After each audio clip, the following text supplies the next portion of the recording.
بدايته تبدو في مكان جيد على مرمى الريان. أسامة طنان وكرة مباشرة، سدت كورة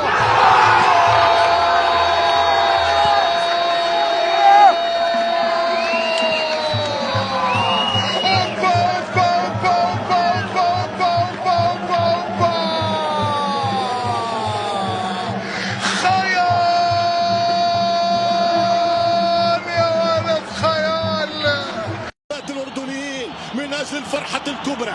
المنتخب الأردني في أول نهائي في كأس العرب، كرة مباغتة والهدف الأول عالمي من أسامة طنان. أي جول، أي كرة، أي لوب، هذا تاريخ، هدف أسطوري هنا في مرمى لوسيل، في ملعب السحر.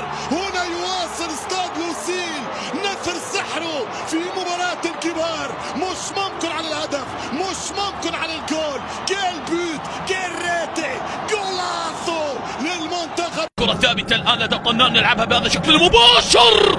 يا الله، المجنون لم يهدأ، المجنون لم يتوقف، المجنون لم تكن معه الكرة السابقة صدفة، بل إنه يكرر إبداعه، يكرر متعته،